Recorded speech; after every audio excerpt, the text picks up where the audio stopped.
What is up, everybody? CJ's here. We're going to do a little Rangers reviews. I did not get to cover the Oilers game because I didn't get to watch the Oilers game in full. I was working. Or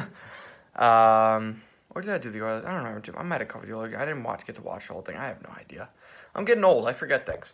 We're going to go over the game against the Devils last night. I'm doing... Oh, Jesus Christ. That glare is terrible. I am... kind of fix it. Okay.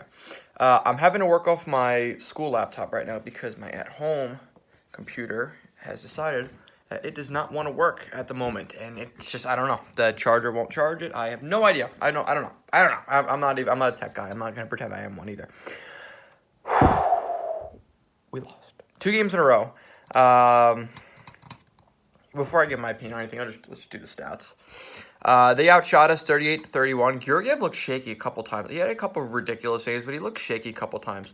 Was it their second goal where they shot it hit his mask and dropped down, hit a 5-hole? There was a couple of pucks that he just dropped. It was kind of odd. But anyways, we actually outfaced with them 56% to 44%. Over 6 on the power play. A little concerning. The Devils got their first power play goal of the season. They went 1 for 7. We took a lot of penalties last night, but then again, the referees really weren't helping out either team with that. So I'm not going to sit here and blame that game on the referees. How could you blame the game on the referees if you went 0 for 6 on the power play? You got 6 power plays. If anything, you owe the referees. Because there were a couple calls that went our way, and there were a couple ways that didn't go our way. I mean, realistically, the referees calling 13 penalties was a little ridiculous in my opinion, especially a Rangers-Devils game, but it is what it is. Not only did the Devils get their first power play goal of the season, but Jack Hughes got his first point of the season off a cheeky little deflection assist, and they got their first win of the season. They out-hit us 17-11.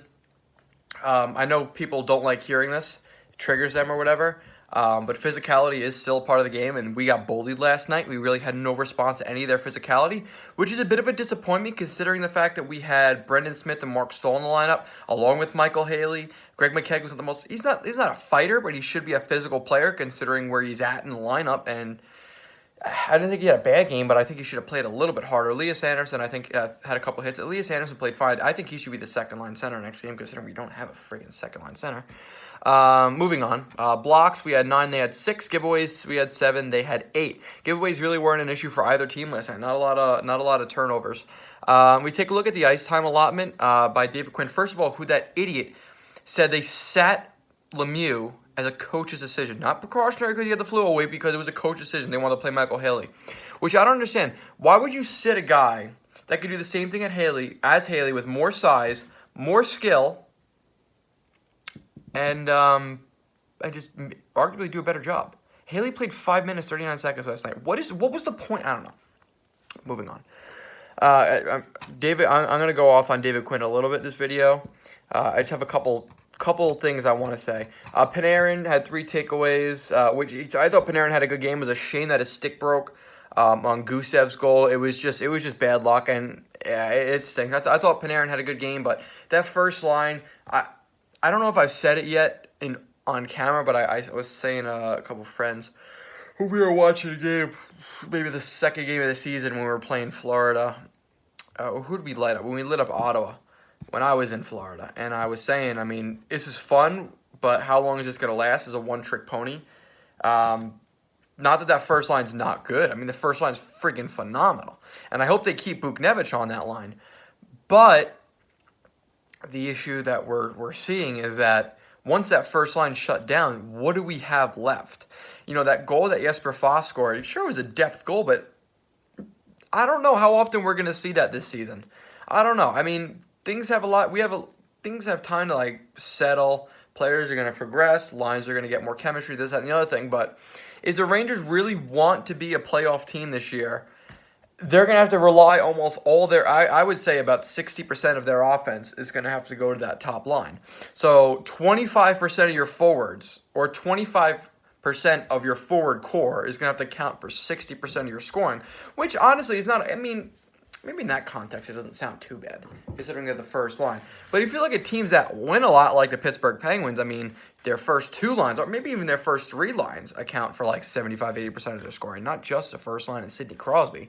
Now, granted, they have Malkin and Bukestad, and they had Kessel for a while, but, I mean, I'm just shooting shit out there right now. Chris Kreider had 2 good plays, and I just didn't notice him the rest of the game. Not for freaking nothing, I don't understand how Chris Kreider is supposed to be the guy that's carrying the second line. Yet it's Capo Caco that's carrying that second line. Chris Kreider has been nothing short of invisible. I'm not going to lie to you right now. I hope we do not re-sign this guy. And the only way I would want to re-sign this guy is if we brought in or somehow found a second-line center that's going to make him produce again. Because Chris Kreider's not going to generate offense by himself. He's just not. He's not that good. He can finish when he wants to, when he plays physical, when he skates to the net, when he moves his ass, he's a good player. When he's trying to be a skill guy and run a line, and maybe it's not all on Chris Kreider, it could be part of the coaching staff wanting him to be a more talent and flashy guy. It could be that. But he's not that player. Chris Kreider's best hockey is when he's buzzing around the rink, skating 90 freaking miles an hour like he does, hitting guys, finishing checks, shooting the puck, driving the net. Like, that's the Chris Kreider we need to see. Not the Chris Kreider trying to make fancy schmancy passes. It just doesn't work. And there's no point in having him on that first power play unit. I honestly, and I'm not even kidding, I would rather Elias Anderson in Kreider's spot on that power play. I think Anderson's better in front of the net. I think he battles harder. He's not as tall and he won't screen the goalie as much, but I think he's better. I think he's got better hand-eye coordination than Chris Kreider. I think he'd knock in more rebounds. And the same could be said for Jesper Foss. I wouldn't mind seeing him on the top power play unit in Kreider's spot. I think in front of the net right now, we don't need a guy like Chris Kreider who, I mean, I could be wrong. Just thinking about Chris Kreider, I can't see him deflecting many pucks. I don't have much memory of Chris Kreider, making, crazy deflections and shit in front of the net, kind of like Dubinsky and Callahan used to do. Just for example, I'm not comparing him to those guys. I'm just saying like those guys. Whereas I remember Jesper Foss has pretty good hand-eye coordination, deflects a lot of pucks. For some reason, I feel like Elias Anderson's got good deflection skills. I don't know. It would just be something interesting I would like to see. Another thing, why the fuck do we say we don't have room or we don't want to waste Hedel and Kravtsov time in the NHL by not giving them top 9 minutes? Yet Brendan Smith is playing in the top 9. How the fuck does that happen? Especially with a like clutch time, like we need a goal to get back in this game, and he's out there with a minute and a half left. What is this? I'm David Quinn. I'm fucking sorry, but what the fuck are you thinking? What is going through your mind right now? Like, come on, are you nuts? Like, look. You want to play Brendan Smith on the fourth line because you think he's a utility player and every now and again he makes a nice play? Fine. You know what? I'm not going to sit here and argue that because I'd rather Brendan Smith on that fourth line than Hedel and Kravtsov. But you can't put the guy on the third freaking line and then spurt out, oh, Hedel and Kravtsov don't have a spot. I don't care how bad of a preseason Hedel and Kravtsov had. Either one of them on their, maybe not their worst day, but their most mediocre day, I would rather on that third line than Brendan freaking Smith. I'm just saying. If you look at ice time allotment, Mika Zibanejad played 25 minutes last night. A lot of that has to do with the amount of power plays the Rangers had, but I like that. I don't mind Zibanejad getting that much ice time because I think Zibanejad's the best player the Rangers have right now. I'm talking like as a whole, like the most well-rounded player on the Rangers, I think is Mika Zibanejad.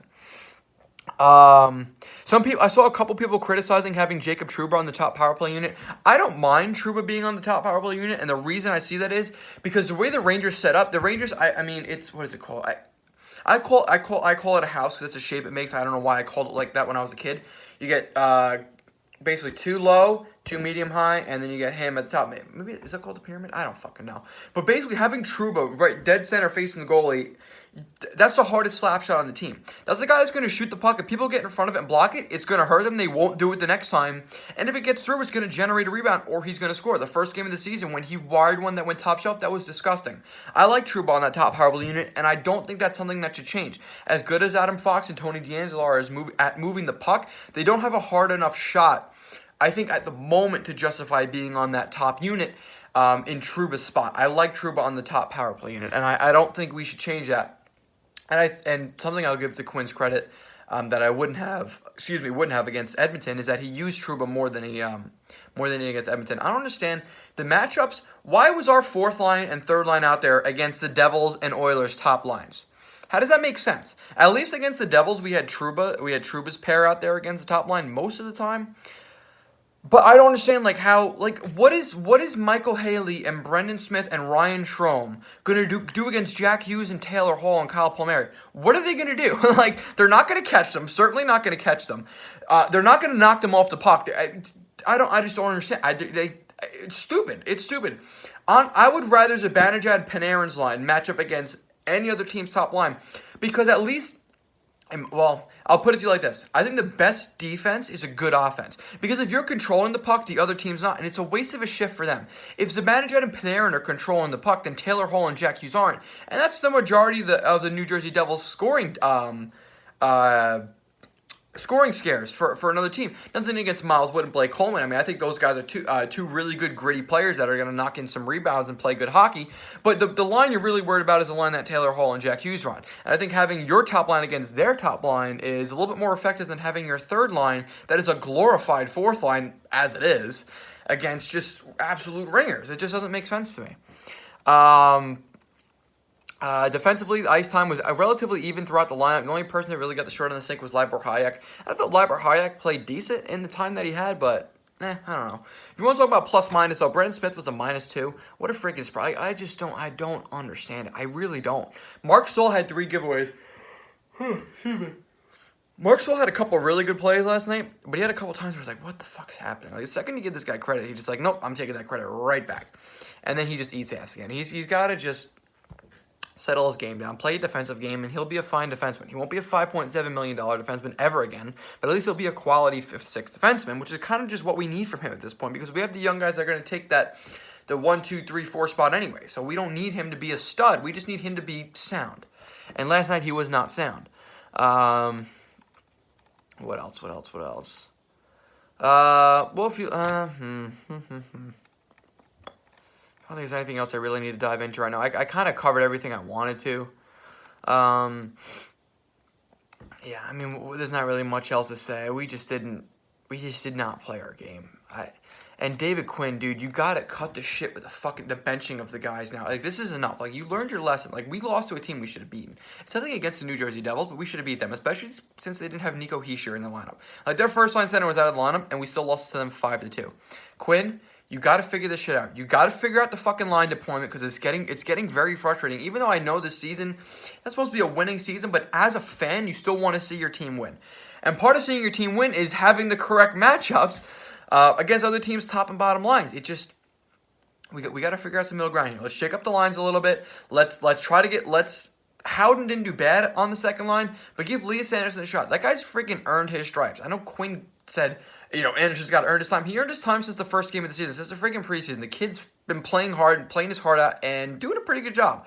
So get his ass out there. I don't know what's going. I don't know why they don't like Elias Anderson, but it's got to change, because he had a good freaking game last night and the 3 nights before. So that's just my 2 cents. I might just do like a Rangers talk video, because there are a couple things I want to talk about, especially the second line center dilemma.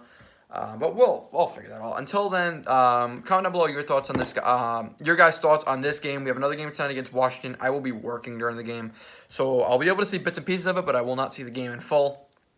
I try to keep on Twitter and see what other people are saying and make my own judgments from there. Comment down below your thoughts. I'll see you in the next one. Peace.